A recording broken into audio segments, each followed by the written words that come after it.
Thane anti narcotic सेलच्या पथकानं मोठी कारवाई करत 25,88,000 रुपये किमतीचे एमडी पावडर जप्त केले. मीरा रोड येथून ठाण्यात ड्रग्ज विक्रीसाठी आलेल्या 2 पेडलरांना मानपाडा परिसरात अटक करण्यात आली आहे. ठाणे एंटी नार्कोटिक सेलचे अधिकारी अमोल देसाई यांना माहिती मिळाली होती की मीरा रोडवरून 150 ग्रॅमहून अधिक एमडी पावडर घेऊन 2 आरोपी मानपाडा येथे आणणार आहेत. त्यानुसार पोलिसांनी सापळा रचला आणि या दोघांनाही ताब्यात घेतले. झडती दरम्यान 152.50 ग्रॅम एमडी पावडर हस्तगत करण्यात आली आहे. मोईन मोहम्मद आरिफ निर्वाण आणि मोहम्मद मुजमिल लियाकत अली नागोरी अशी अटक करण्यात आलेल्या आरोपींची नावं असून हे दोघेही मीरा रोड परिसरातील रहिवासी आहेत. 2 व्हीलरवरून ड्रग्ज डिलिव्हरी करून ते पसार होत असताना दोघांनाही पकडण्यात आले. अंमली पदार्थ विरोधी पथक गुन्हे शाखा ठाणे माननीय पोलीस आयुक्त यांच्या आदेशाने अंमली पदार्थ विरोधी मोहीम राबवत असताना दिनांक 25/1/2025 रोजी पोलीस हवालदार अमोल देसाई यांना माहिती मिळाली होती की 2 इसम एमडी अंमली पदार्थ विक्री करण्याकरता चित्रसर पोलीस स्टेशनच्या हद्दीमध्ये येणार आहे. त्याप्रमाणे आपण ट्रॅप आयोजित केला होता. त्यामध्ये आपण 2 इसमांना ताब्यात घेतलेलं आहे 26 तारखेला. आरोपींना मी मोईन निर्वाण राहणार मीरा रोड ठाणे आणि मोहम्मद नागोरी राहणार मीरा रोड ठाणे या दोघांना ताब्यात घेऊन त्यांच्या ताब्यातून आपण जवळपास 152.5 वजनाचा एमडी हा अंमली पदार्थ हस्तगत केलेला आहे. आरोपींना ताब्यात घेऊन त्यांच्याविरुद्ध चित्रसर पोलीस स्टेशनला गुन्हा नोंद करण्यात आलेला आहे. आरोपींची पोलीस कस्टडी घेण्यात आलेली आहे आणि त्या माध्यमातून त्यांनी तो मुद्देमाल कुणाकडून आणलेला आहे, कोणाला विक्री करणार होते, त्यांच्याकडून साथीदार कोण आहेत याचा संपूर्ण तपास सध्या चालू आहे. सर, मोडस ऑपरेटिंग कशी होती आणि किती लाखांचा मुद्देमाल आहे हा जवळपास 25,88,820 रुपये किमतीचा मुद्देमाल आहे. 152.5 ग्रॅम एमडीचा. यांची मोडस अशी आहे की मोठ्या प्रमाणावर जे विक्रेते आहेत यांना माल सप्लाय करायचा आणि त्या माध्यमातून मग सप्लाय केलेला माल खालती ग्राउंड लेवलला तो विक्री केला जाईल अशा पद्धतीने त्यांचं कामकाज चालू असतं. काय बाईकच्या माध्यमातून काय सप्लाय करायचे अशी काही माध्यम समोर आली आहे का? ते सदरची एमडी विक्री करण्याचं त्यांच्या ताब्यात एक बाईक होती. ती बाईक देखील आपण जप्त केलेली आहे. महाराष्ट्रात राष्ट्रीय नैसर्गिक शेती अभियान प्रभावीपणे राबवल्याबद्दल केंद्रीय कृषी मंत्री शिवराज सिंग चौहान यांनी राज्य शासनाचे आणि तत्कालीन मुख्यमंत्री विद्यमान उपमुख्यमंत्री एकनाथ शिंदे यांचे कौतुक केले. तसंच या अभियानासाठी केंद्र सरकार महाराष्ट्राला भरघोस आर्थिक मदत देईल असंही आश्वासन दिलं. ठाणे लोकसभेचे खासदार नरेश म्हस्के यांनी संसदेत प्रश्नोत्तराच्या तासात नैसर्गिक शेती, कृषी धोरणं आणि शेतकऱ्यांचे प्रश्न जोरदारपणे मांडले. महाराष्ट्रात या अभियानाअंतर्गत 25 लाख हेक्टर जमीन नैसर्गिक शेतीत आणण्याचं लक्ष्य ठेवलं होतं. 15,000 ग्रामपंचायती यात सहभागी असून 1 कोटी शेतकऱ्यांना या योजनेचा लाभ मिळावा अशी शासनाची योजना होती. खासदार नरेश म्हस्के यांनी नैसर्गिक शेतीमुळे शेतमालाच्या उत्पादनात घट होत असल्यानं शेतकऱ्यांना होणारं नुकसान आणि त्यासाठी केंद्र सरकारकडून मिळणाऱ्या मदतीच्या योजनांबाबत विचारणा केली. यावर उत्तर देताना केंद्रीय कृषी मंत्री शिवराज सिंग चौहान यांनी महाराष्ट्र शासनानं हे अभियान यशस्वीपणे राबवल्याचं सांगत राज्यातील शेतकऱ्यांना अधिकाधिक मदत दिली जाईल असं आश्वासन दिलं.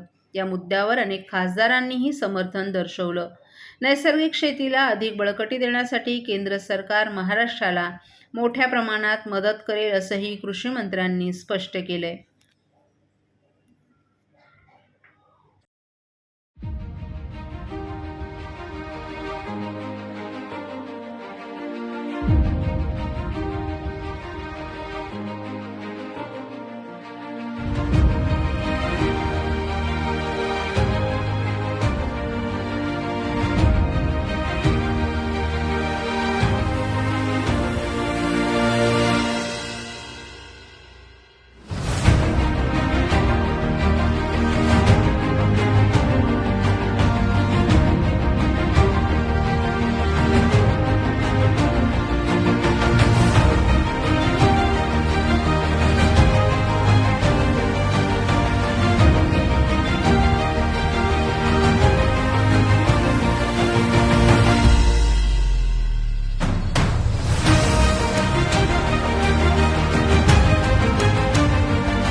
महाराष्ट्रातील भगिनींना आधार देणारी राज्य शासनाची मुख्यमंत्री माझी लाडकी बहीण योजना.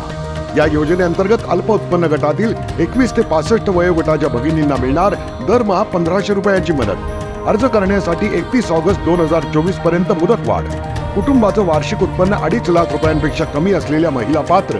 कुटुंबाकडे पिवळं किंवा केशरी रेशन कार्ड असल्यास उत्पन्नाचा दाखला आवश्यक नाही. पांढरं रेशन कार्ड असेल किंवा रेशन कार्ड नसेल तर कुटुंबाचं वार्षिक उत्पन्न 2.5 लाखांपेक्षा कमी असल्याचा दाखला आवश्यक. योजनेसाठीचा ऑनलाईन अर्ज नारी शक्ती दूत ॲपवरून किंवा पोर्टलवर भरता येईल.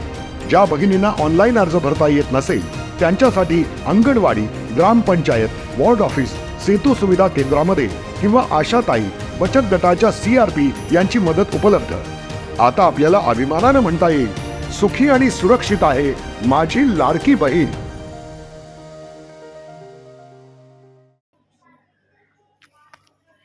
विरुद्ध दिशेने येणाऱ्या वाहन चालकांना चाप बसावा यासाठी ठाणे वाहतूक पोलिसांनी अनोखी शक्कल लढवत टायर किलर बसवले. मात्र आता या टायर किलरने नागरिकांच्या डोक्याचा ताप वाढला असून अनेक ठाणेकर रक्तबंबाळ झाले असल्याची बाब समोर आली आहे. या टायर किलरनं अवघ्या 24 तासात 7 जण गंभीर जखमी झालेत. ही संकल्पना चांगली असली तरी वाहतूक शाखेच्या रोगापेक्षा इलाज भयंकर झालाय. दरम्यान जखमी पादचाऱ्यांना थेट रुग्णालय गाठावं लागत असल्यानं स्टेशन परिसरात बसवण्यात आलेल्या टायर किलरची जागा बदलावी अशी मागणी नागरिकांनी केली आहे. विरुद्ध दिशेने येणाऱ्या वाहन चालकांना चाप बसवण्यासाठी ठाणे वाहतूक शाखेनं टायर किलर ही नवीन संकल्पना प्रत्यक्षात उतरवली. ठाणे स्टेशन परिसरातील पंजाब नॅशनल बँकेसमोर प्रायोगिक तत्वावर रविवारी सायंकाळी पहिला टायर किलर बसवण्यात आला. त्यानंतर नियमांना पायदळी तुडवणाऱ्यांना चांगलाच दणका बसेल असा विश्वास वाहतूक शाखेच्या वरिष्ठ पोलीस अधिकाऱ्यांनी दिला. मात्र आता हे टायर किलर जीवघेणे ठरू लागले असल्याचं नागरिकांनी नाराजी व्यक्त केली आहे. ठाणे स्टेशनमधून बाहेर पडणारी सर्व वाहनं पंजाब नॅशनल बँकेसमोर जातात. मुळात ज्या ठिकाणी टायर किलर लावले आहेत त्या रस्त्यावरून विरुद्ध दिशेनं कोणतंच वाहन जात नाही. असं असताना स्टेशनसारख्या गजबजलेल्या परिसरात टायर किलर लावल्यानं पादचाऱ्यांची डोकेदुखी वाढली आहे. तसंच रात्री अंधारात हे टायर किलर दिसून येत नसल्यानं धोका देखील वाढलाय. या अपघातात संतोष जाधव आणि जतीन कनोजिया आणि सुगंधा माने या तिघांच्या डाव्या पायाला गंभीर दुखापत झाली आहे.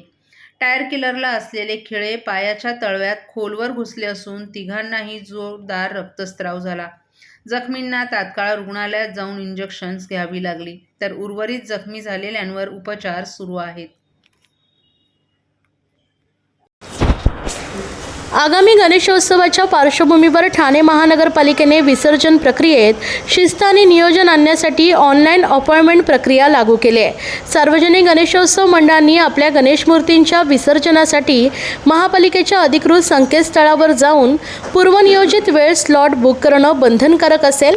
महापालिकेने गर्दी नियंत्रणासाठी आणि विसर्जन प्रक्रियेत सुसूत्रता आणण्यासाठी हा निर्णय घेतला आहे. गणेश मूर्ती विसर्जनाची वेळ नियोजित केल्यास वाहतूक कोंडी आणि अन्य तांत्रिक अडचणी टाळता येतील. याशिवाय पर्यावरणपूरक विसर्जनासाठी विशेष व्यवस्था करण्यात येणार आहे. कृत्रिम तलाव, विसर्जन तळ आणि पाण्याची शुद्धता राखण्यासाठी आवश्यक तंत्रज्ञान वापरण्यात येईल. पर्यावरणपूरक विसर्जनासाठी नागरिकांनी सहकार्य करावे. प्लॅस्टर ऑफ पॅरिसच्या मूर्तीऐवजी मातीच्या मूर्तींना प्राधान्य द्यावे असं आवाहन प्रशासनानं केलं आहे. नियमांचं उल्लंघन केल्यास संबंधितांवर कारवाई करण्यात येतील. गणेशोत्सव हा भक्ती आणि परंपरेचा सण आहे. मात्र त्यासोबत जबाबदारीचं भान ठेवून नागरिकांनी आणि मंडळांनी सहकार्य करावे असं आवाहन महापालिकेने केलं आहे.